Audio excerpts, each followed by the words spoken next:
The Affordable Care Act, also affectionately known as Obamacare, was signed into action on March 23, 2010.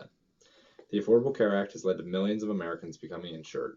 However, a few problems have risen in the past 7 years.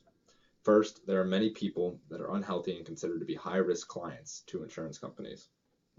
According to the Affordable Care Act, the insurance companies are not allowed to discriminate against people based on if they are healthy or unhealthy.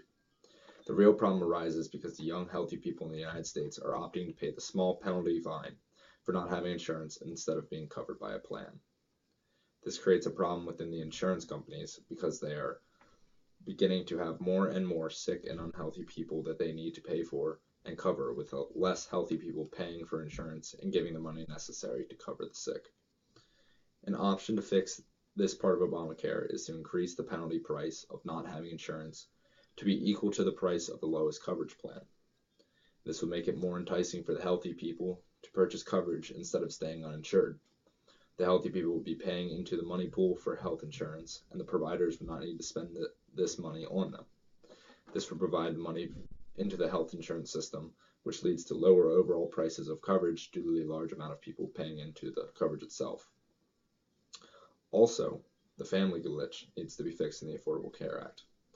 Under the Affordable Care Act, workers are ineligible for marketplace tax credits if their employer offers them health insurance coverage that is deemed to be adequate or affordable. The IRS deems employer-provided insurance to be affordable if the cost is less than 9.56% of the total person's income. This ruling works for a single person working and providing for themselves, but when a person is working and providing for a family, the price of the insurance can be way over 9.56% after receiving insurance for all members of the family, but the family is cut off from receiving help. This can be fixed by simply rewriting the legislation so that this loophole is covered.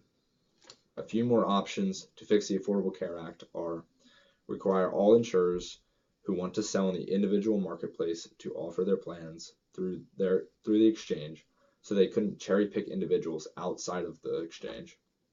Reduce the waiting period for those on disability insurance to get Medicare coverage from 2 years to 6 months to move some of the very high cost enrollees out of the individual market.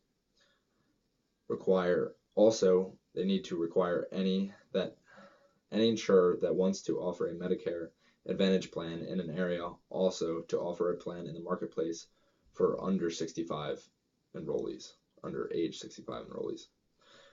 They also need to create a public option for those aged 55 to 64 to be granted early access to a buy-in to Medicare. They need to create a second federally run option for enrollees from 18 to 54, and they need to restore the risk corridor and reinsurance provisions that have expired that were intended to protect change plans that were against adverse selection.